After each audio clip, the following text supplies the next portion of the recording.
अस्सलाम वालेकुम। मतीउल्लाह जान MJ TV। Islamabad high court के साथ एक वफाकी वज़ीर फैसल वाहडा, पानी और बिजली आबी वसाइल के जो वफाकी वज़ीर हैं, वो पिछले तकरीबन 1.5 साल से आँख मचोली खेल रहे हैं और इस्लामाबाद हाई कोर्ट में भी तकरीबन 8 से 10 समातें हो चुकी हैं।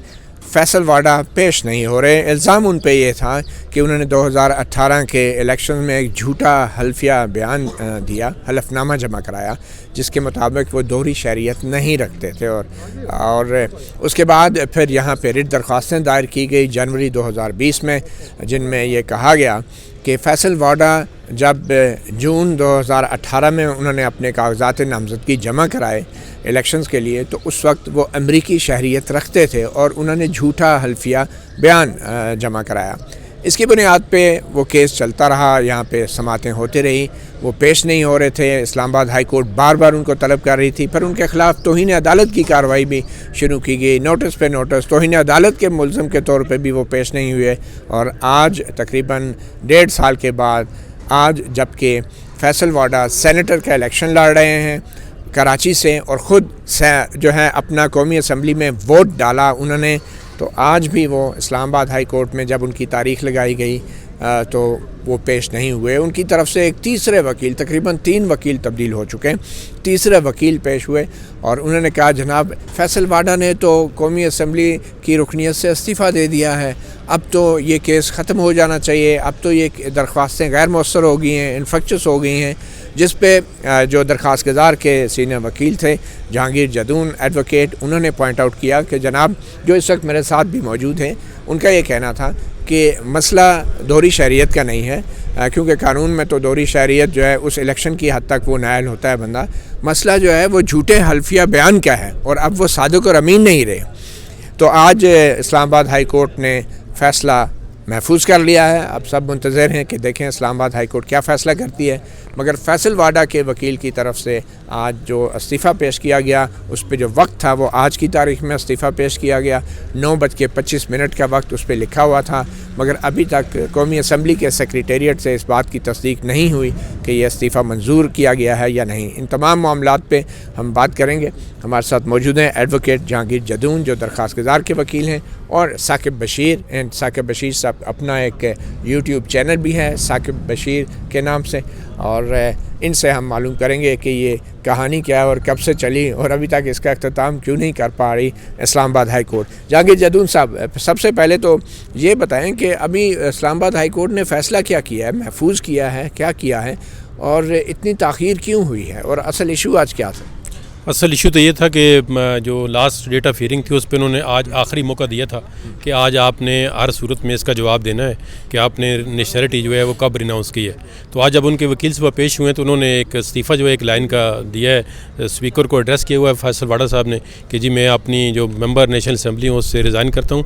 और उसमें जो नीचे टाइम लिखा हुआ था वो 9:24 यानी कि AM सुबह के लिखा हुआ था। अब इसमें मैंने उनको अदालत से इस्तदा की है जी, अभी तक ये इस्तीफ़ा जो है वो एक्सेप्ट नहीं हुआ है। अब ये भी नहीं पता है कि ये MNA की जो सीट होती है वो इलेक्शन कमीशन डिक्लेयर करता है कि विकेट हो गई है। तो उसके बाद फिर उन्होंने कहा जी कि ये आपकी जो रिट पिटीशन है इन्फ्रेक्चस हो गई है, क्योंकि आपने को वारंटो की थी कि जी आपने जो इनका पोजीशन थी वो अब ख़त्म हो गई है। तो मेरी किसने कहा? ये उनके वकील ने कहा है जी कि फैसल वाहडा साहब के वकील ने कि जिनकी जो को वारंटो की जो पटिशन थी वो इन्फ्रेक्चस हो गई, क्योंकि वो अभी वो ऑफिस जो जिसको चैलेंज किया था वो होल्ड नहीं कर रहे थे।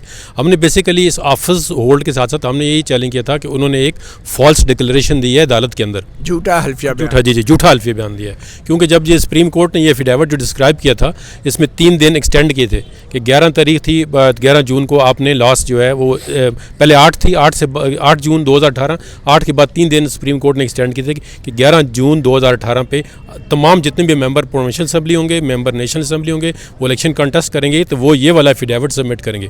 और अगर किसी मेंबर नेशनल असम्बली या प्रोविंशियल असम्बली ने इस एफिडेविट के अंदर कोई ऐसा बयान दिया कि जो बाद में झूठा साबित हो और जानबूझ के उसने ऐसा बयान दिया कि झूठा हो, तो उसके कॉन्सिक्वेंसेज होंगे। इसका मतलब ये होगा कि वो एक परजरी, एक फॉल्स डिक्लेरेशन सुप्रीम कोर्ट के अंदर जमा करा रहा है। तो हमारा ये केस था कि फैसल वाहडा साहब चाहे वो सेनेट का इलेक्शन लड़े ना लड़ें, इससे कोई असर नहीं पड़ता, क्योंकि एफिडेविट जो है वो रिकॉर्ड का हिस्सा है। उसको इलेक्शन कमीशन ने भी सबमिट किया और एडमिट किया, और वो खुद भी एडमिट करते हैं कि मैंने एफिडेविट जमा कराया है। तो अगर ये एफिडेविट जो है वो झूठा साबित होता है तो वो किसी ऑफिस जो पब्लिक ऑफिस होल्ड है वो नहीं कर सकते। अच्छा जहांगीर जदून साहब, एक तरफ तो 2018 में जब चीफ जस्टिस साकिब निसार का दौर था तो वो बहुत सारे ऐसे मुकदमात उस वक्त आए कि जो मुस्लिम लीग नून के अरकान पार्लियामेंट थे या चंद दूसरे, उनके ऊपर तो फौरी कार्रवाई होती रही। दोहरी शरीयत के केसेस भी ट्रायल के लिए चले गए, नाअहल भी हो गए। मगर अब ये जो केस इस्लामाबाद हाई कोर्ट में है जस्टिस आमिर फारूक के सामने, तकरीबन 1.5 साल हो गया है और तौहीन अदालत के नोटिस भी जारी होते रहे हैं।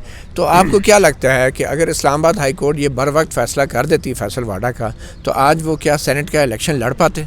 बिल्कुल आपने ठीक कहा है, इस पे हमारी रिजर्वेशन थी, इसलिए हमने कंटेम्प्ट जो पिटीशन वो भी डाली थी, क्योंकि बार बार कोर्ट ने जो 29/1/2020 को ऑर्डर किया था उसमें कहा था कि आप 2 हफ्तों के अंदर अपना जवाब जमा कराएं। अगर ये बर वक्त जवाब जमा कराते तो इस केस का फैसला हो जाता कि ये सादक अमीन है और फिर ये सेनेट का इलेक्शन लाजमी तौर पर इस पर असर पड़ता। मैंने आज अदालत में यही बात की है कि एक वक्त का जो वज़ीर आज़म है उसको आप मुझे जो रिसीवेबल कहते हैं आपकी सैलरी रिसीवेबल है, बच्चे से तनख्वाह नहीं ली है तो उस पर वो फ़ौरन डिस्क्वालीफाई हो जाता है। तो एक बंदा जो है वो फॉल्स डिक्लेरेशन देता है बिफोर द सुप्रीम कोर्ट, अपने हाथ से लिख के देता है, तो उसका केस जो है वो लिंगर ऑन करते करते 1 साल 1.5 साल हो गया है। उसका ये फ़ायदा हुआ है कि वो सेनेट के इलेक्शन में भी चला गया। तो ये linger on justice Aamir Farooq ने क्यों किया आपके ख्याल? ये मतलब है, देखिए अब डायरेक्टली तो आप जज साहब को एक्यूज़ नहीं कर सकते इसमें, लेकिन ये उन्होंने इनडायरेक्टली कर उसमें ये है कि उन्होंने एक इस फ़ायदा उठाया कि तो वो 3-4 दफ़ा वकील तब्दील किए हैं। फिर जज साहब ने बड़ी सब ऑब्जर्वेशन भी दी है कि आपके क्लाइंट का जो किरदार है वो बोर्ड नहीं है। तो आज भी जज साहब ने कहा है जी कि आपका केस ये इन्फेक्शियस हो गया, लेट्स सी कि मैं एफिडेविट का असर देखता हूँ कि ऐसे एफिडेविट जो उसने फास्ट डिक्लेयर किया है और मैं इस पर आज कोई ऑर्डर कर दूँगा। तो ये जो फैसल वाडा के जो सियासी मुखालफिन थे 2018 के इलेक्शन में, उन्होंने भी तो रिट दरख्वास्तें सिंध हाई कोर्ट में दायर कर रखी थी और अब वो इलेक्शन कमीशन आ गए। तो आप नहीं समझते कि जस्टिस आमिर फारूक अब भी ये मामला इलेक्शन कमीशन पे छोड़ सकते हैं और इस केस को इन्फेक्शियस करार दे दें?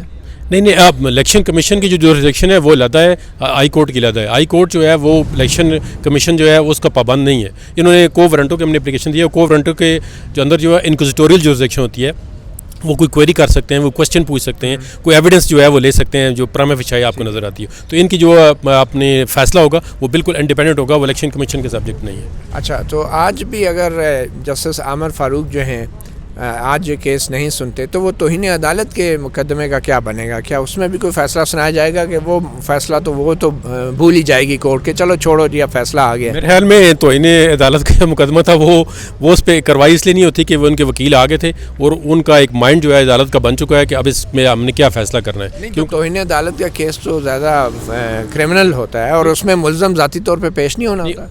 मुल्ज़म को उन्होंने अभी तक ज़ाती तौर पर नहीं बुलाया ही नहीं है कोर्ट ने, तो इन अदालत में भी नहीं बुलाया। अदालत में नोटिस ही नहीं इशू किया, अभी नोटिस ही नहीं अभी जारी नहीं किया नोटिस। ये तो रिकॉर्ड की बात है ना, ये तो आपको भी पता है, मुझे भी पता, अभी तक तो इन अदालत में उसको नोटिस नहीं जारी किया गया। आपके ख्याल में जस्टिस आमिर फारूक ने इतना टाइम क्यों दिया फैसल वाडा को? ये इतना टाइम जो है फैसल वाडा जो है मुख्तलिफ टैक्टिक्स इस्तेमाल करके ले गए। उन्होंने कभी कहा जी मैं कल जमा कराता हूँ, अगले हफ्ते में फिर 1-2 दफ़ा जो है 3 दफ़ा जो है कोर्ट पे हियरिंग नहीं हो सकी, मतलब बेंच नहीं अवेलेबल था, तो इस वजह से लिंगर ऑन हो गया। अब कोर्ट ने अपनी एक मतलब ग्रेस शो की है कि उन्होंने मैक्सिमम टाइम दिया उनको कि आप आके कोई बताएं। अब एक पार्लियामेंटेरियन जो है वो लोगों को रिप्रेजेंट कर रहा है, अगर वो फॉल्स एफिडेविट देता है तो वो इस रिप्रेजेंटेशन के काबिल ही नहीं है मेरे ख्याल में। जहांगीर जदून साहब, इसी कमरा अदालत में जस्टिस आमिर फारूक जो हैं वो जस्टिस मोहसिन अख्तर कियानी के साथ बैठे थे और जस्टिस मोहसिन अख्तर कियानी ने साबिक़ वज़ीर आज़म नवाज शरीफ के लंदन में मौजूदगी और उनको इश्तिहारी करार देते वक्त ये रिमार्क्स दिए थे कि मुल्ज़म लंदन में बैठा अदालती निज़ाम पे हंस रहा होगा।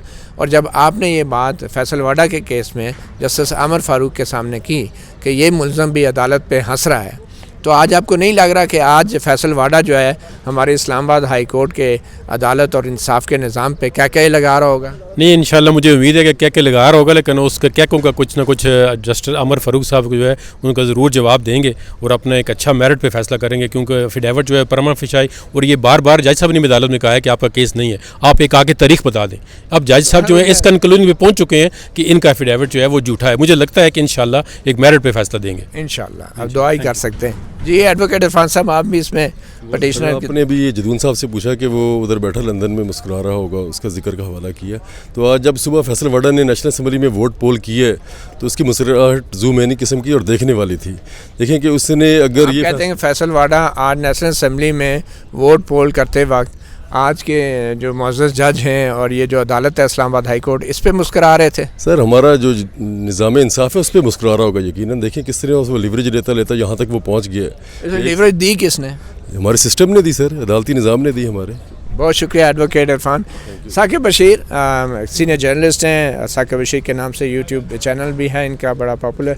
साकिब बशीर साहब, ये क्या है हो रहा है? और मतलब आज 3 मार्च के दिन सेनेट के इलेक्शन थे और आज इस्तीफ़ा आ गया और आज 3 मार्च की तारीख़ रखी गई और वो भी अचानक ये तारीख़ निकाली गई। तो अदालत को मालूम था कि आज वो आ नहीं पाएंगे, मसरूफ़ होंगे, खुद सेनेटर बन रहे हैं, आज इस्तीफ़ा भी आ गया। तो आपके ख़्याल में जो आज सेनेटर के इलेक्शन लड़ने के काबिल हुए हैं फैसल वाडा, ये फ़ायदा उनको किसने दिया? अब बुनियादी तौर पर तो फैसल वाडा जो लिंगर ऑन करते आ रहे हैं पहले दिन से इस मामले को, और उनका बड़ा क्लियर उनके ख़िलाफ़ केस था। एक मैं हवाला दूंगा, 5 नवंबर 2020 को गुज़श्ता साल एक समाअत हुई थी। पहली दफ़ा इलेक्शन कमीशन ने यहाँ पे जो पूरा रिकॉर्ड है वो जमा करवाया। इलेक्शन कमीशन के वकील ने पूरा केस पेश किया।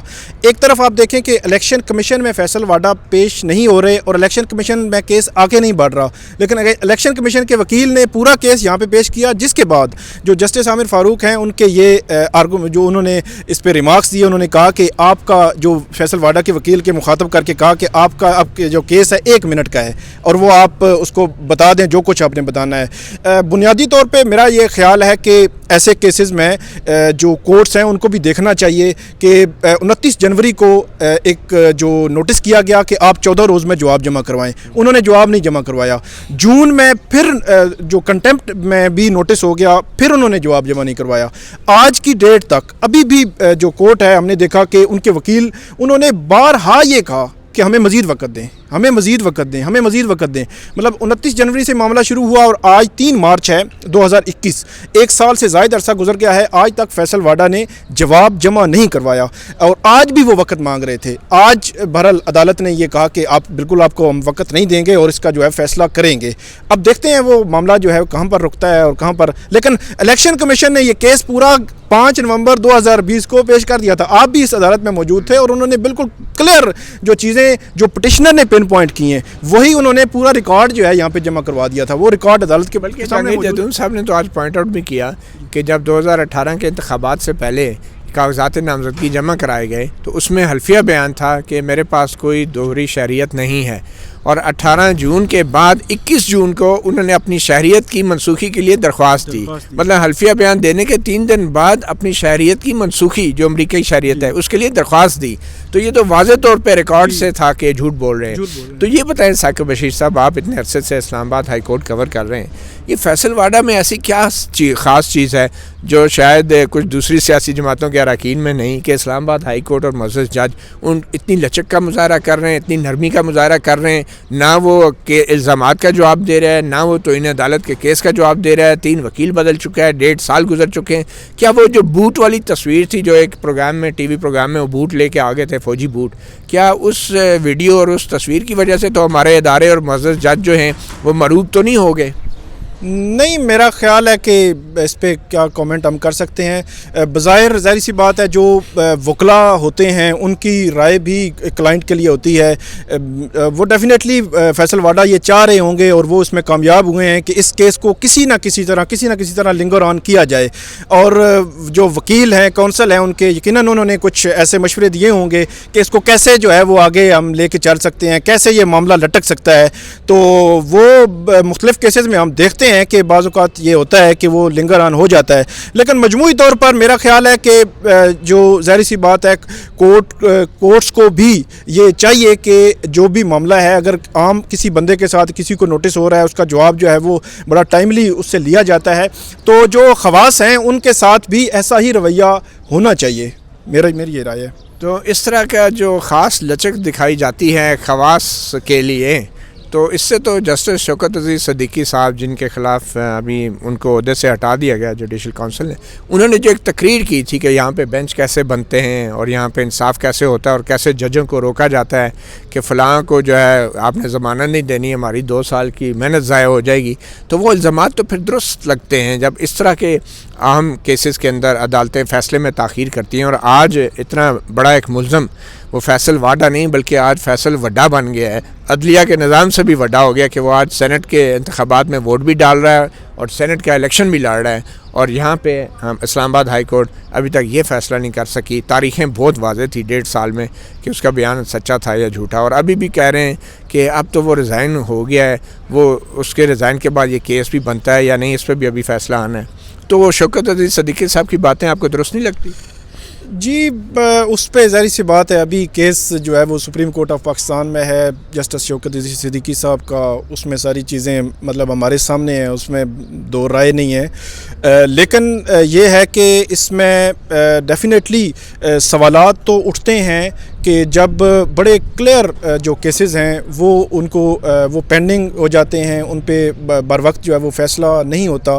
तो मजमूई तौर पर यही है कि मेरा ख़्याल है कि अदलिया को या हमारे जो इदारे हैं उनसे मुतल्लिक जो भी चीज़ें हैं उनको ख़त्म होना चाहिए, और ऐसे केसेस जिसमें कोई परसेप्शन जो है वो क्रिएट होती है, वो परसेप्शन ख़त्म करने के लिए कुछ ना कुछ किरदार जो है वो अदा होना चाहिए। बहुत शुक्रिया साकिब बशीर साहब, सीनियर जर्नलिस्ट। आपने देखा इस्लामाबाद हाई कोर्ट ने कुछ देर पहले ही फ़ैसला तो महफूज हो गया है, मगर उम्मीद यही की जा सकती है कि फ़ैसले महफूज बेशक हों, वो महफूज हाथों में नहीं होने चाहिए। मतीउल्लाह जान, MJ TV से इतना ही, इजाज़त दीजिए। अल्लाह हाफ़िज़।